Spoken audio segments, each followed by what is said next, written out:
coming up on Marriage Today with Jimmy and Karen. When women are asked when their husband is most sexually attractive to them, one of their major responses, either number one or in the top there, is when he's doing housework. Men think, you can buff up, get a tan, unbutton your shirt, get a gold chain, strut around the house, She says, grab the vacuum, that'll do it right there. And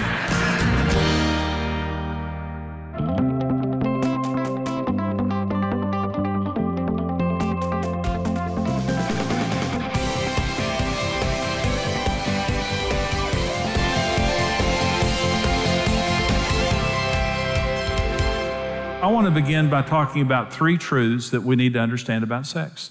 These are just 3 things that just kind of create a foundation for sexual understanding. And the first is so important, and that's this: God created sex for pleasure and lifelong enjoyment in marriage. And the main thing I want to say is God created sex. And He created sex enjoyable because He's a great God and He's a fun God.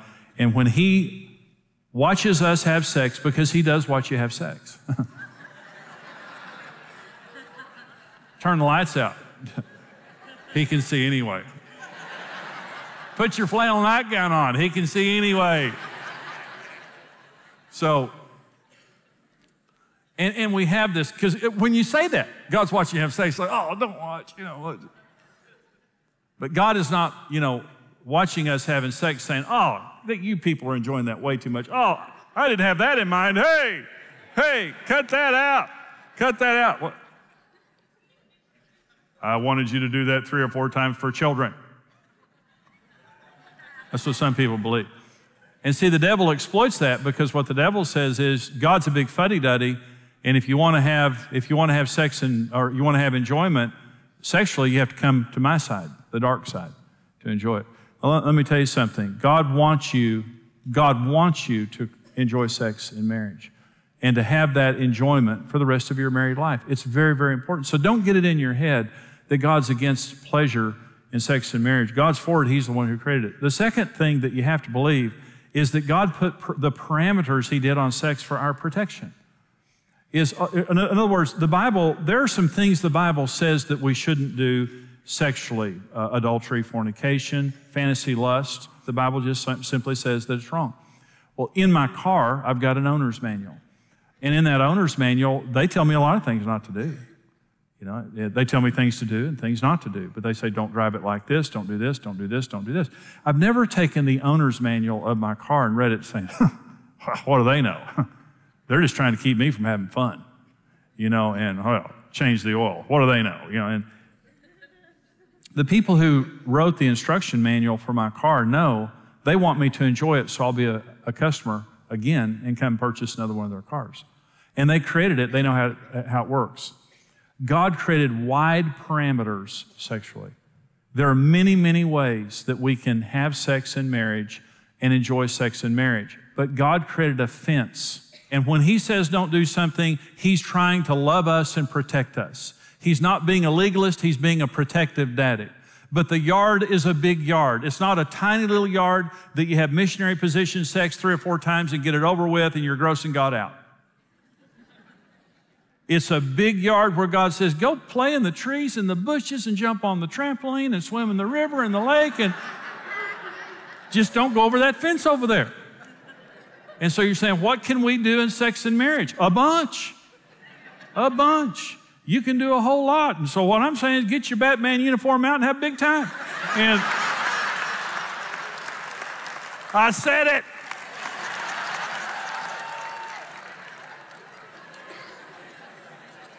I told you I'd make you blush. I just didn't know I'd make myself blush. Anyway, so,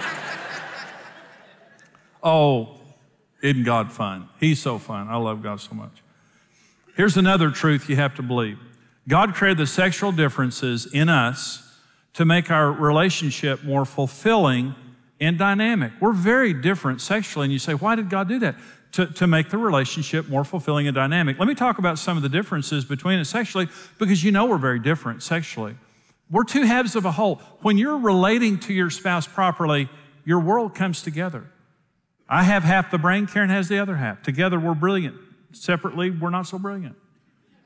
I have half the world, she has the other half the world. Together we have a whole world. Separately, we don't have the whole world. We're two halves of a whole, but we're different. The old saying, if you're both the same, one of you is unnecessary. We're different. We fit together. Men, sex stimulates our emotions. With women, emotions stimulate sex. We're the exact opposite. A woman becomes more sexual as her husband becomes more romantic and emotional. When we come into her world emotionally, she comes into our world sexually. That's her response. But for men, when women become sexual, we open up to them emotionally. Men are never more emotional than right after sex. Sometimes because it's been so long. But I shouldn't have said that. But truly, when we have sex with our wives, that's when we're most emotionally vulnerable. You get to our emotions through sex, and we get to your sex through emotions, what it is. Isn't it interesting the way that God made us so different? And you say, well, why would God do something like that? Well, first of all, God rewards character. In God's world, people of character have the greatest sex. It's interesting that when women are asked when their husband is most sexually attractive to them, one of their major responses, either number one or in the top there, is when he's doing housework. Men think, you can buff up, get a tan, unbutton your shirt, get a gold chain, strut around the house, She says, grab the vacuum, that'll do it right there. And listen, God wired women where they become aroused when they see a sacrificial man. Remember, women are not as visual as men. God rewards character. And men are aroused by a woman who is their friend who gives them honor and respect. Nothing is more attractive to a man than a woman who is honoring us and praising us and coming into our world. And when women honor their husbands and become our friends, and God rewards that. So let me talk about 5 ingredients to sexual fulfillment in marriage. Number 1, commit to meeting your spouse's sexual needs in a committed and faithful manner. Again, 1 Corinthians 7 says when we get married, our bodies belong to each other. Not a license for abuse, but a license for use. You never use your body to punish your spouse. This is your place of pleasure and delight, and it's yours. I'm so thankful for Karen. Karen has never used her body to punish me or withdraw from me, and she has been faithful even through the difficult times of our marriage. She's always been faithful to meet my sexual needs. About 20% of women are more sexual than their husbands. But let me just say this. It doesn't matter. It doesn't matter who's more sexual. The only thing that matters is that you say to your spouse, I'm committed to meeting your sexual needs. I will faithfully meet your sexual needs for the rest of our life. And my need. Now, I'm not going to sin. I'm obviously not going to violate my conscience before God. But again, there are many ways that we can please each other. There are many ways that we can enjoy sex in marriage together. I am committed. You will never not have your sexual needs met because of me. I will be a faithful partner. You're more important than anything else in my life except for Jesus. And I will faithfully serve you sexually. Number 2, ingredient of sexual fulfillment in marriage is communication of your sexual needs and allowing your spouse to communicate. A lot of times this is the issue that we just can't talk about. And is you need to talk. What is it that you like? What is it that you dislike? Sex was one of those issues for Karen and me before we had our vision retreat that we never sat down and talked about that much. We just get in bed and have sex and just, no pun intended, just kind of feel things out, So we would, but what happened was frustration, is that we were having sex, but we weren't verbally communicating and saying, yes, I like that. No, I don't like that. Yes, do this. No, I don't do that. It was just frustrating. So at one of our vision retreats, we just sat down and talked about sex. And we said, listen, what is our vision for our sex life? What do we believe that God is saying about our sex life? And we took sex and made it an open topic where we had plenty of time on our vision retreat just to talk about, let's talk about sex for a while.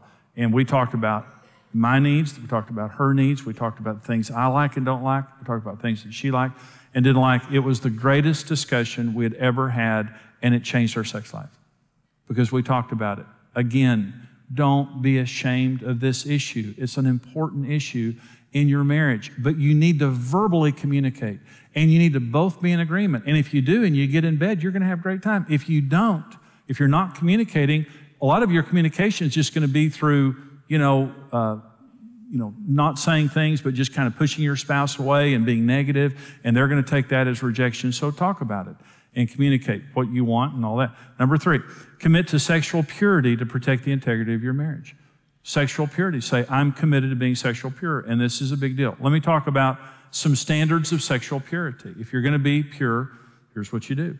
Number 1, I will not allow fantasy lust or lust for another person in my life. I'll take my thoughts captive. The most important thing sexually is your thought life. Pornography, temptation, those kinds of things, it's not centered in your sexual organs.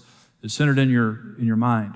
The only way you can overcome sexual temptation is to take control of your thoughts. You can't take thoughts out of your mind. You can only replace them with greater thoughts.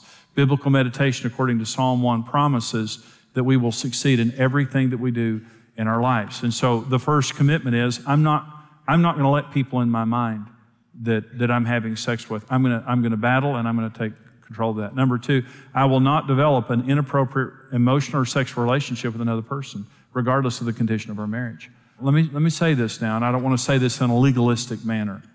I think it's a great idea for couples to have a Facebook account, that you sit down together, and that on the internet that you're very accountable, and that what you're doing is done in the presence and with the knowledge of your spouse. And maybe your spouse always can't be present, but I believe this was in England, and this was in the newspaper in England. We ran it in one of our MarriageToday letters. There was a couple cheating with each other on the internet. And they were in different places in their home online cheating with each other. And they didn't know it. But finally, they arranged a get-together. And they showed up at the same place at the same time, and they divorced. When they found, You've been cheating online? We so have you. They divorced. But you know what was happening? They were on there saying, to each other, things that they weren't saying to each other physically. They fell in love with each other on the internet when they were falling out of love with each other physically. Kind of an interesting dynamic there. You can have the password to every computer or phone I've got. Nothing I'm doing is hidden from you. And let me just say something. If you don't have the password to everything your spouse is doing, there's something wrong with your relationship. I'm not hiding one thing from you. Number 3, I will turn the unmet needs in my life to God and trust Him for the answers. I'm not turning to sin. If we've got problems, I'm going to do the right thing, and I'm going to turn to God. You can't blame your spouse for your sexual sins. Even if your needs are unmet, sin is a choice that we make. We can be pure. We can turn to God. Karen, in our sex life over the years, Karen prays about that. She takes her sexual issues, and I do too. My relationship with God is I talk to God about it. He's my very best friend, and He's my safest place in the world. I talk to Him about everything. Everything. There's not a thought in my mind. I'll be praying and I'll have a bad thought and I'll say, Lord, you know that thought that just came into my mind. And I talk to Him about it.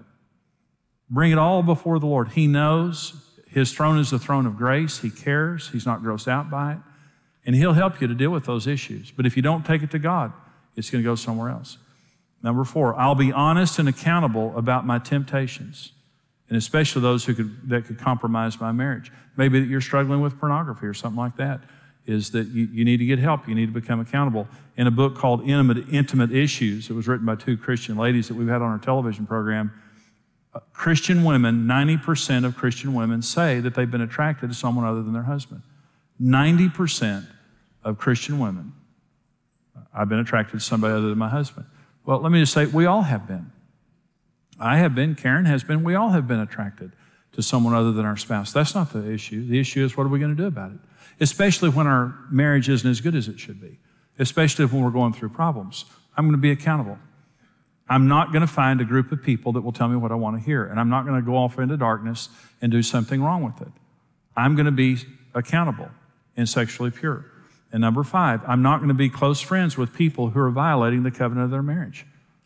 I'm not going to have friends. Sometimes you'll go to the office, or you'll be with a group of friends and they're committing adultery, they're going to strip bars, men and women going to strip bars. They're doing things like that. I'm not going to have friends like that. My friends aren't perfect, but my friends are committed to the Lord. And my friends don't do that kind of stuff. Or at least they're not, practicing those kind of things and giving approval to it. So those are the things that are going to make the difference in your sex life of whether you're pure or not, because we know adultery and sexual sin and pornography and things like that, it devastates a lot of marriage relationships. Number 4, foundation of sexual pleasure in marriage. Create an atmosphere of sexual pleasure. Create an atmosphere. Work hard at making your marriage pleasurable sexually. Romance outside the bedroom. Especially important for women, that you romance your wife, that you meet her emotional needs, that you pursue her. Have a date night every week. Every week have a date night where you romance your wife and you take care of her emotional needs. Plan sexual encounters on a regular basis when you have the most time. You plan sex, and especially when our kids were young, Karen and I planned, we'd say, our code word was being together. Are we going to be together Tuesday night? And being together means we're going to have sex. And so we'd say, Tuesday night, we're going to have sex. She said, okay. That meant we're going to prepare for this. We're going to make sure that we're not too tired. We're going to make sure that we have the time. We're going to make sure the kids are taken care of. And by the way, we had his night, her nights, and my nights. And we would say, is this your night or is this my night? What does that mean? Because my nights are different than her nights. Some time we had our nights, but a lot of times. And so if it was her night, I knew what to expect. Okay, and I came in prepared that I'm going to focus tonight on meeting her needs in her way. We're going to have sex, but it's going to be different than when I have sex my way. And so that's what we did. And we were creative and energetic. You can think about it as long as you want to, but I'm just saying.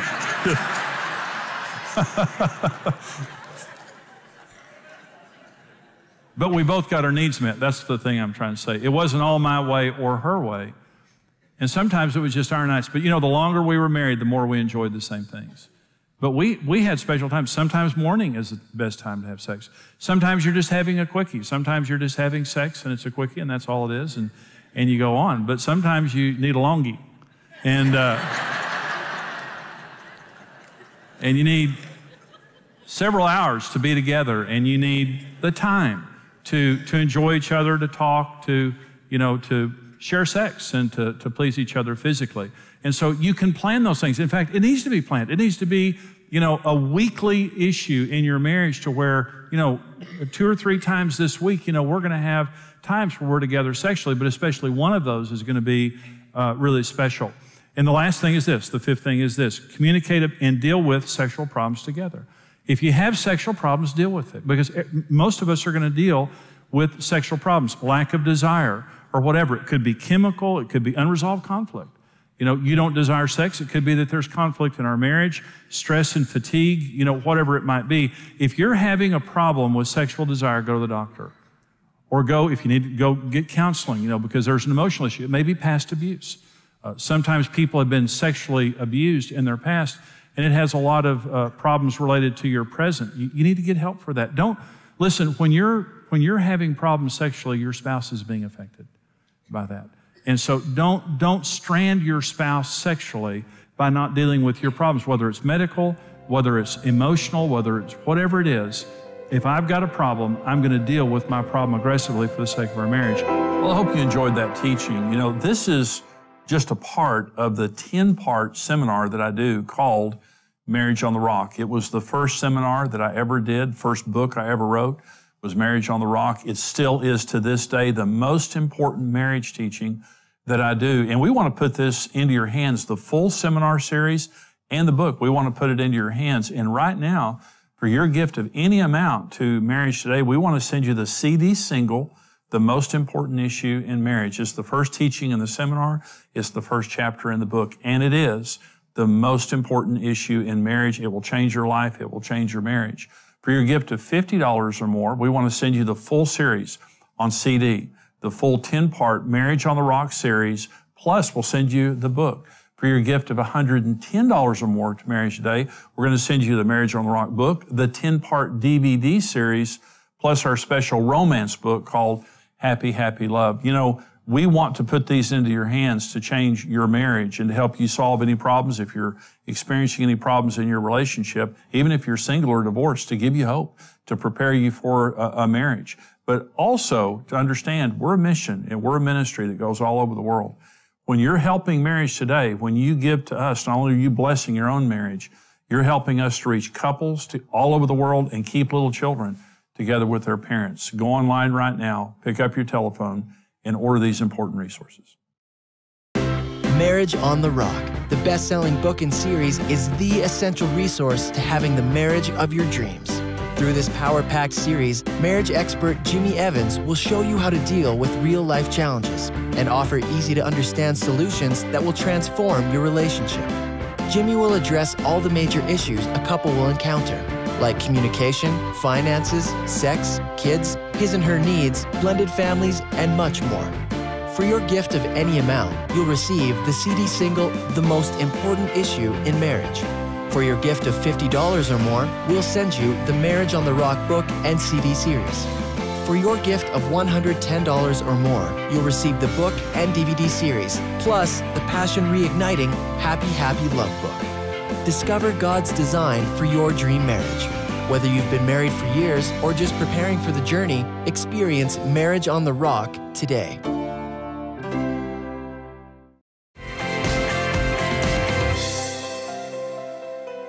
We know that is such an important teaching on sex, sexual fulfillment in marriage. And this is the issue. Sex is such a wonderful blessing. Unfortunately, sex is one of the main reasons that people get married. It's also one of the main reasons that people get divorced. The beautiful gift of sex, that's such a beautiful thing in our marriages, if we're not careful in how we deal with this issue, it can become something that really becomes painful. And some of you are experiencing that pain right now. And I want to say this, first of all, God is bigger than all of our problems. So anytime that we're facing problems sexually or otherwise, God loves us. He's a part of our lives. He's a forgiving God. If we've made mistakes, thank God that God is so merciful and gracious, and He does not want to condemn us. He wants to forgive us. But, pleasure within marriage comes as we come to God in God's design for marriage and sex, and we honor that design. That's where pleasure comes from. That's where lasting pleasure comes from. Pain comes when we go outside of the boundaries that God has created for sex, and we begin to do things that God says we shouldn't do. And let me say, what the devil wants you to believe is God's a fuddy-duddy that doesn't want you to have fun. And the devil wants you to believe that so he can, destroy your relationship and destroy your life. But what God wants to do with you and for you and your marriage is to fulfill you. In the context of marriage, you and your spouse in a blessed, secure, pure relationship where you can share each other's bodies, where you can be adventurous and explore within the confines that God has created. And those are big confines. God has given us many ways that we can have sex within marriage and to pleasure each other, which just bonds our relationship even more. It creates so much goodwill and harmony. It is a very, very important part of marriage, and it's the only unique feature of marriage. Sex is sacred between a husband and a wife in marriage, and I hope that this program today has really been an encouragement to you, because this is a big deal. This is a very important area that we need to take very seriously and pray. Invite God into your sex life and pray that God would bless you and that God would help you to fulfill each other in this very important area.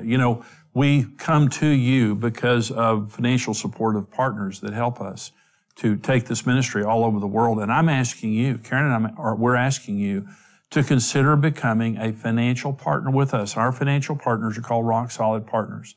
And when you help us as partners of this ministry, you get special resources and special blessings that other people don't get, because we want to thank you for being our partner. Literally, our partners are the backbone of this ministry that help us do everything that we do. And I'm asking you, would you consider becoming a monthly partner with Marriage Today? You get a special teaching from me every month, the first and best of all of my marriage teachings. And all of my teachings come, first of all, to our Rock Solid Partners. And when you become a partner, you're literally helping to take our ministry, our television program, our events, our resources all over the world to help us help couples to succeed in marriage and to help little children to stay together with their parents. Literally, that's what you're doing, is to helping families stay together, because when a marriage stays together, that means a family stays together. Would you please consider becoming a partner with Karen and me, and here's how you can do it.